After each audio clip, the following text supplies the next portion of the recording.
Hello everyone, this is CounterYolo bringing you another video talking about Star Trek Online. And in this video, I'm going to talk about every enterprise in Star Trek Online from a statistics standpoint. And I wasn't going to release this video much later, to be honest. Um,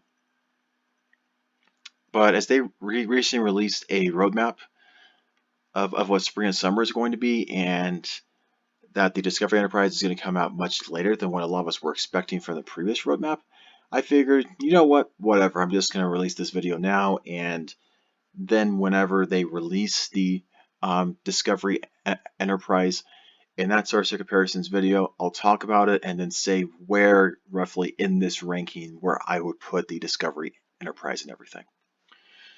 So I'll talk about the important things in the roadmap, and then I'll go over all the general enterprises that exist inside the game right now.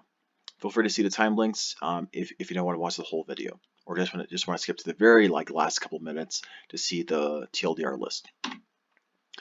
Now, recently for Star Trek Online, we recently got a roadmap for spring and summer. Big things is the next name of our expansion is called Rise of Discovery. It's the next continuation for our Age of Discovery stuff. The only thing they've really said in here is that they're changing stuff so that starships level with you. I don't know to what extent they're going to be expanding that to. The starship leveling has been a big positive for the game. I really wish they expanded the phrase account as a player that they announced very heavily at STLV last year.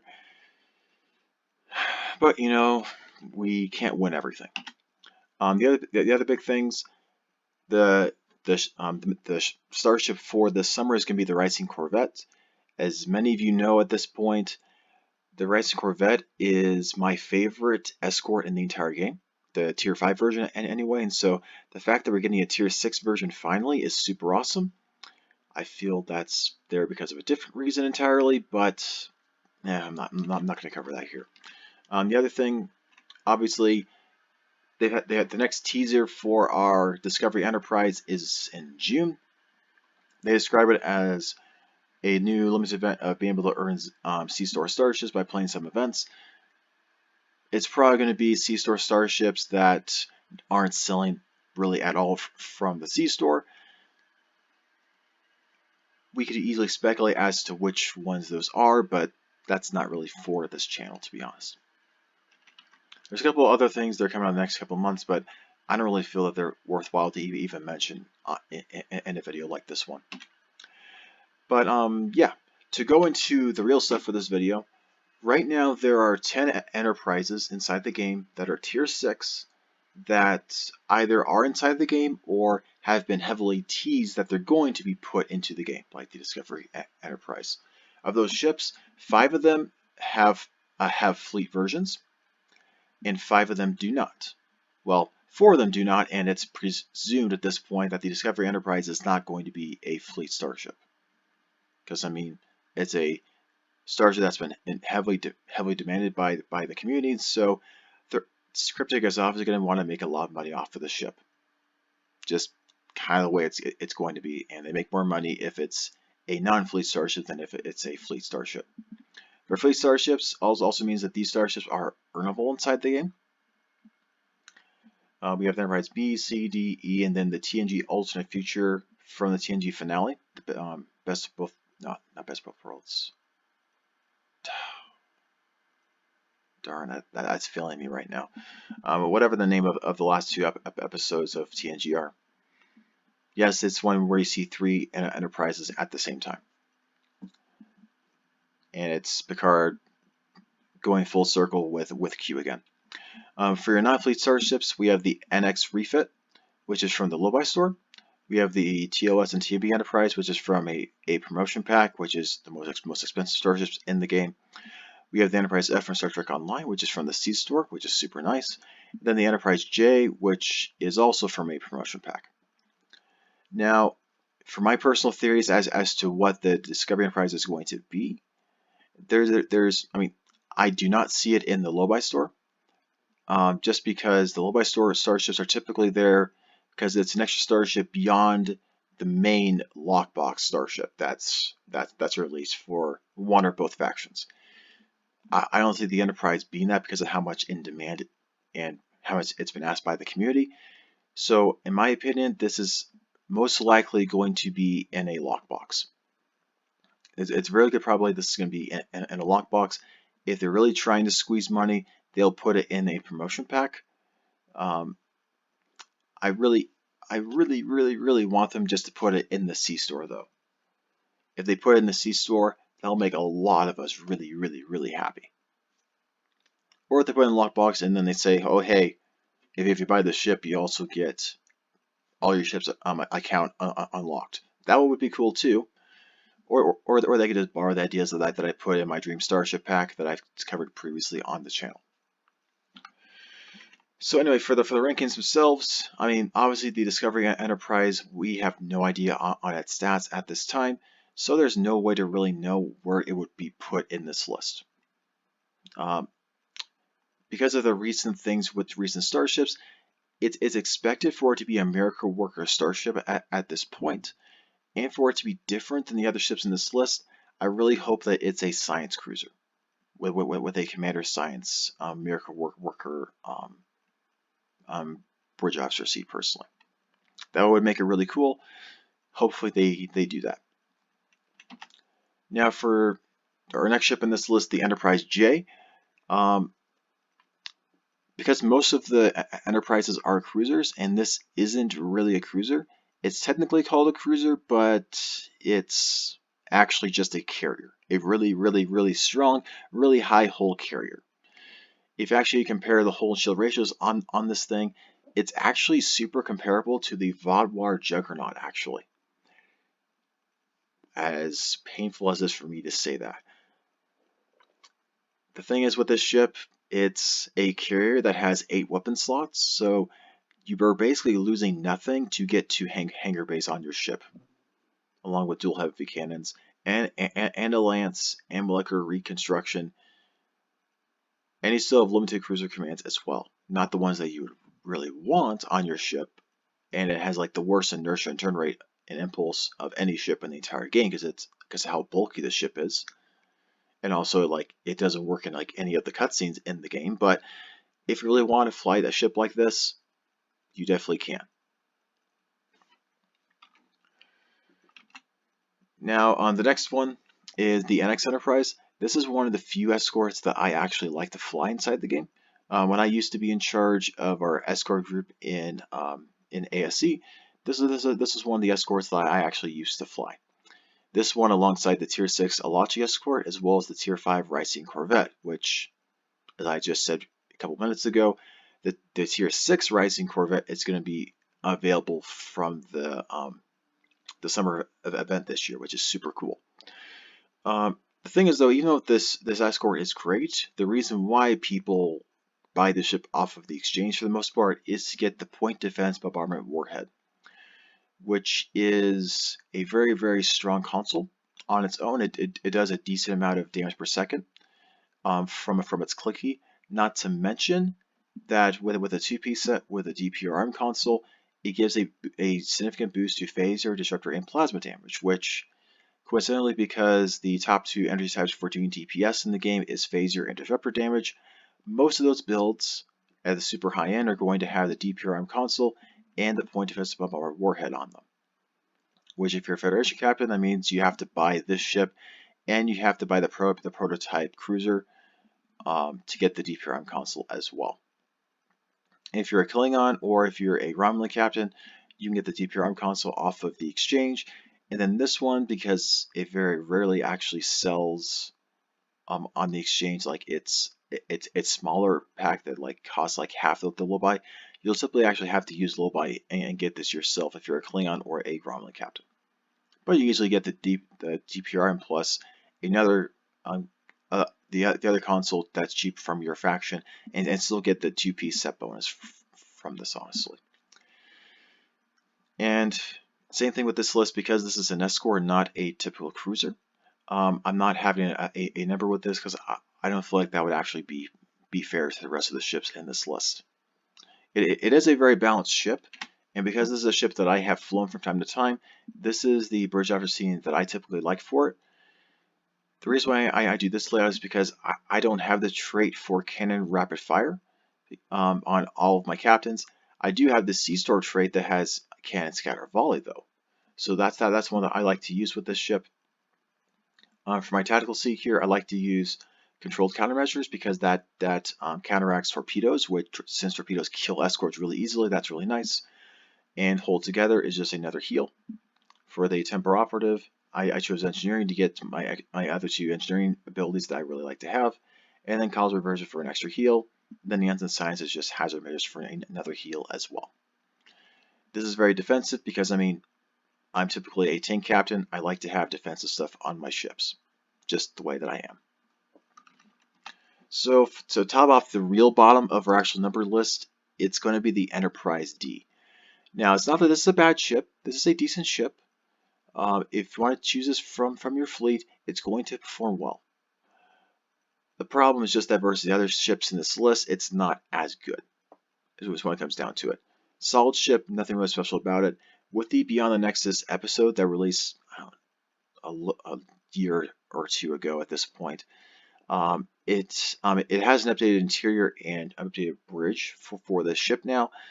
I don't think interiors have been given out for consoles, to my understanding. Kind of unfortunate for you guys, but you're not really missing a super huge amount. This is my recommendations for the bridge officer seating. For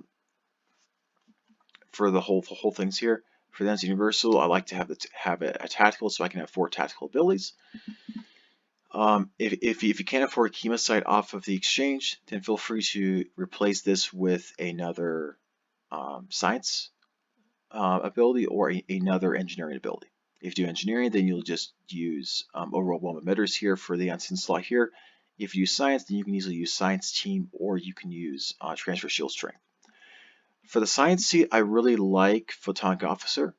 For those of you that didn't read some of the patch notes recently, they recently significantly buffed photonic officer. Now, keep in mind, duty officers don't work with photonic officer; they never have.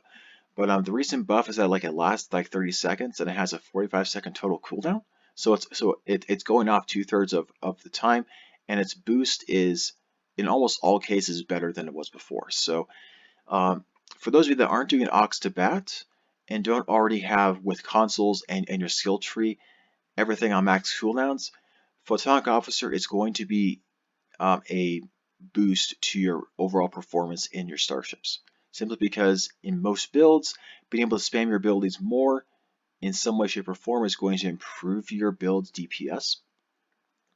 And since aux to bat requires specific bridge officer layouts and 3 duty officers dedicated to doing that, photonic officer allows you to not have to worry about that. Now, when it comes to something that's slightly better than the D, the Enterprise-F, in my opinion, is just a flat-out upgrade to the Enterprise-D.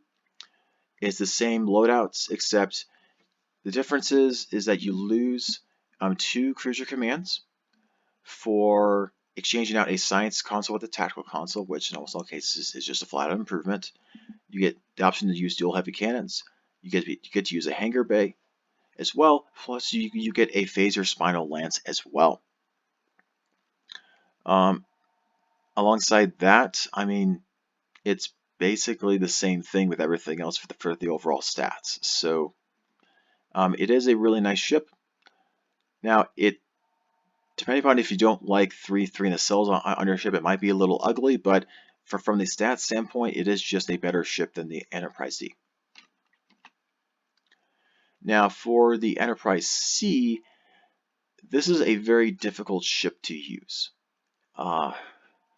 It's really just what it comes down to, is that it's a very difficult ship to use. If you're doing science tanking, it's a fantastic ship because you get 6 science bridge officer seats potentially. Plus you get a temper operative seat there from a reconstruction to boost your exotic stuff. But really beyond that, it's really difficult to use. If you're doing a beam build, it's tough. This is the best that I could come up with. Really, you're going to be suffering in engineering slots, or you're going to be suffering in tactical slots. Is what it just comes down to.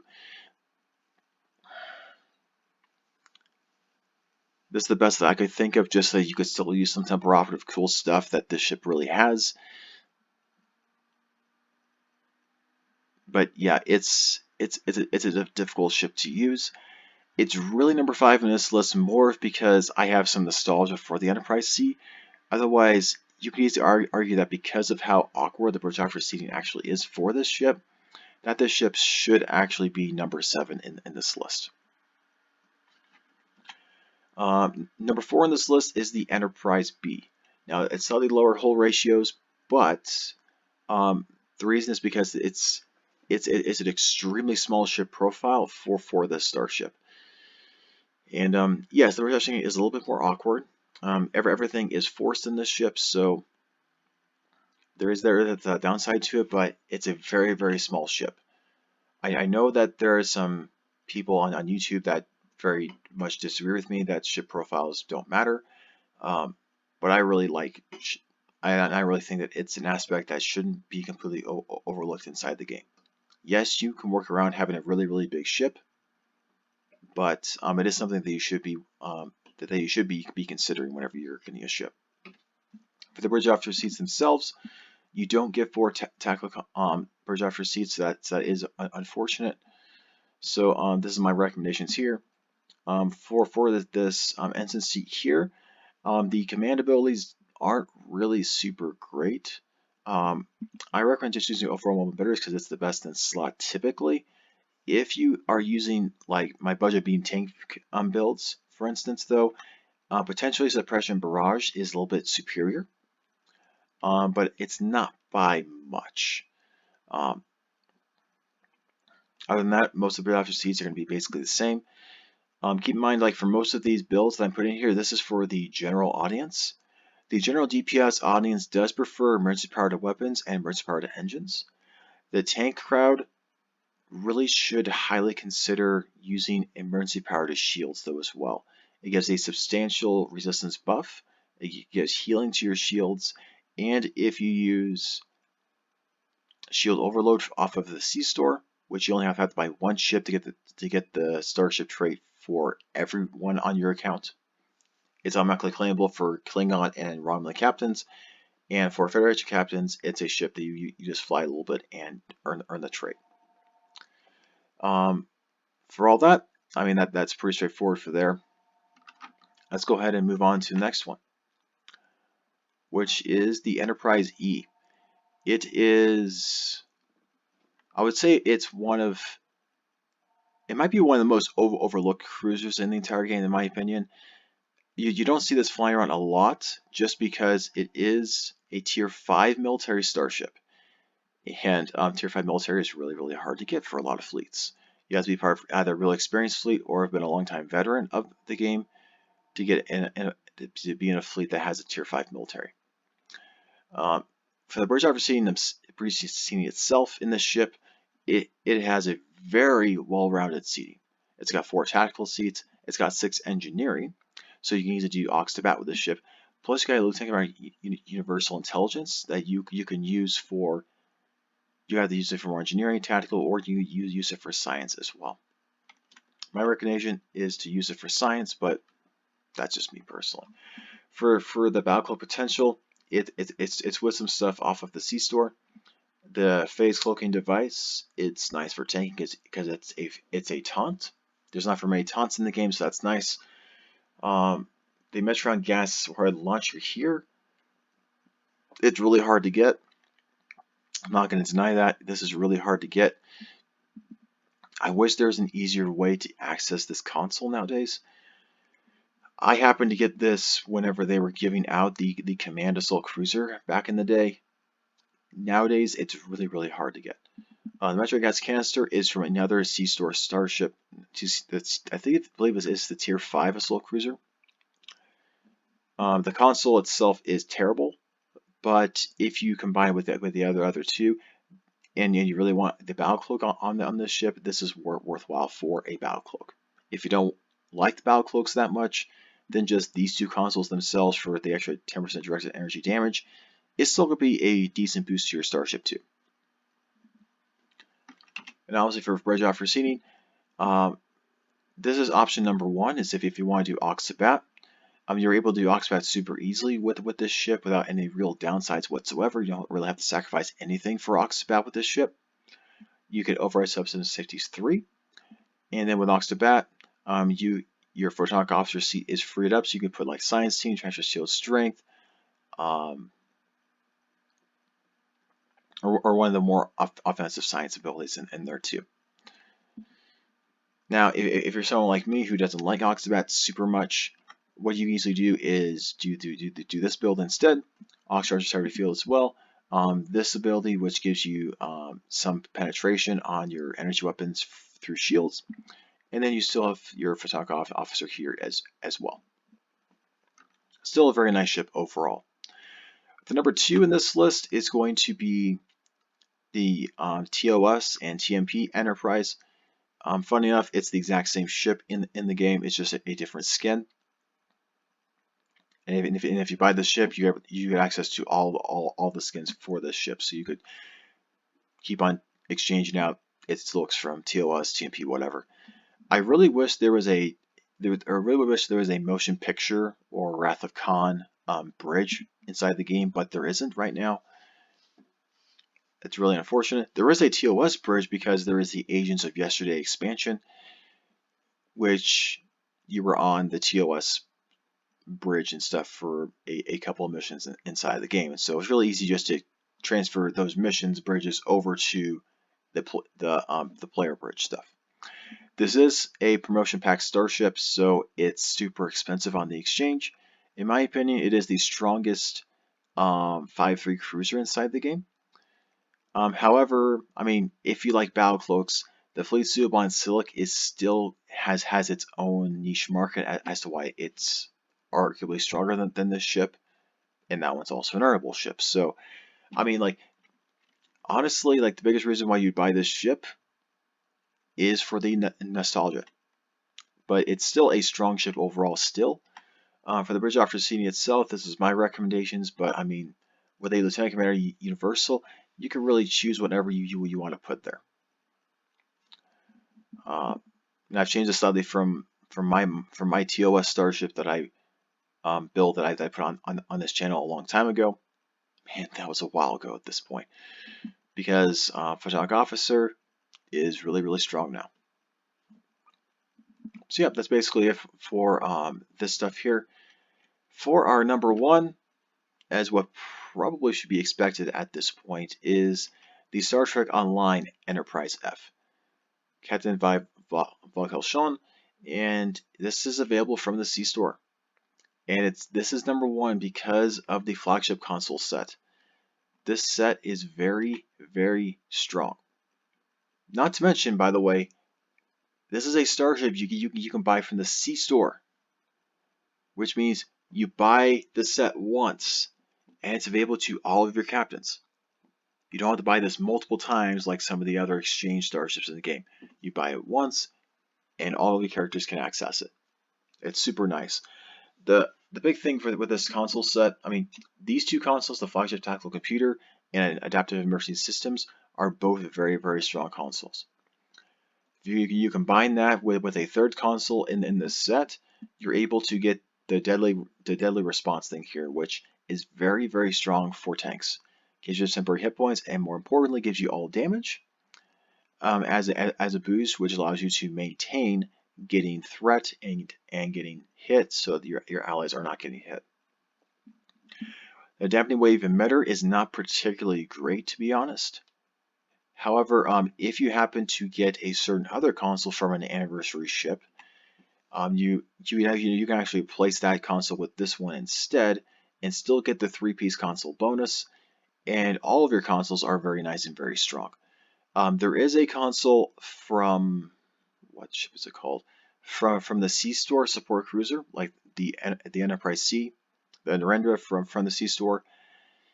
That is very similar to the Timeline Stabilizer, but obviously that console is not part of this set bonus. So there is that to think about. This is the bridge officer layout that I recommend if you're going to use this ship. The other upside to using the actual the Enterprise-F, it only has 2 tactical consoles. You do get sensor analysis with this ship. It is a science vessel ability that typically is exclusive to science vessels. but this Science Star cruiser happens to get sensor analysis, which is really nice. The other cruisers from the C store in the set do not get sensor analysis. This is the only one that gets sensor analysis. For the bridge officer seats themselves, I recommend the Lieutenant Commander seat being tactical and the Ensign seat being engineering. So you can get the 5 engineering abilities, the 4 tactical that you want, and then you get the command specialization super good heal. And for the Lieutenant Commander Science, hazard emitters, photonic officer, and then gravity well. You can also do tractor beam repulsors if you have the super expensive duty officer that repulsors actually pull instead of push for most situations, but that's if you want to be super expensive inside the game. Now, for those of you that prefer the tactical Star Cruiser, this is the layout that I would recommend for you. The Lieutenant Commander Universal would be an engineering, and the Ensign would be a tactical. Technically, you still could have tactical and engineering, or you could do 2 tactical and have 3 SROs on the ship if you don't really care as much about having 5 engineering abilities. You could do that and then do like overall emitters here. I think this is much better balance. Plus, if you don't like suppression barrage as an ability, you could put in another engineering ability that can give you extra shield penetration for your weapons. You easily put that there as well. I know that a lot of people don't necessarily like suppression barrage. I feel, especially as a tank captain getting lots and lots of threat, it allows the incoming damage coming to you to be substantially reduced to allow you to survive much easier. And so for me, it's very worthwhile for a tank player. But it's definitely not for everyone though. So yeah, that's basically it for this video. For the TLDR, for those of you that didn't even watch the video at all, here's the TLDR. For the rankings themselves, the Discovery Enterprise doesn't have a ranking because we don't know, as of the making of this video, of what the Discovery Enterprise's stats are going to be. It's expected that it's going to be a miracle worker starship, ideally a science starship, but we don't know for sure yet. The Enterprise-J is the carrier Enterprise. The Enterprise-J combined with the Klingon and Romulan variants of it are the best carriers inside the game. You get 8 weapons, plus you get 2 hangar bays. It is really strong.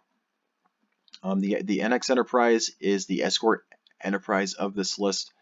Both the Enterprise-J and the NX Enterprise don't have actual technical rankings in here because it wouldn't be fully fair to rank them alongside these ones. You'd have to say, oh yeah, DPS or tanking or something like that. But I mean, with the rest of these, it's fairly easily fair to compare the rest of these ones to each other. For the rest of these, the Enterprise-D comes out at the bottom of the regular Enterprises.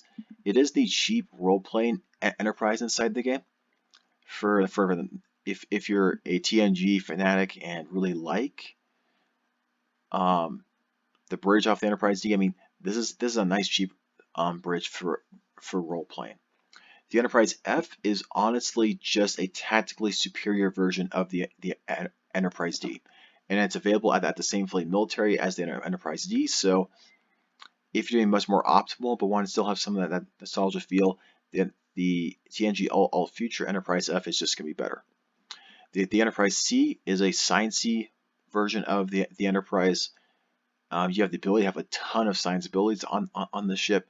You don't get a secondary deflector, unfortunately, otherwise it would be a super good science ship, but it's still number 5 here, only really because I really like the Enterprise-C.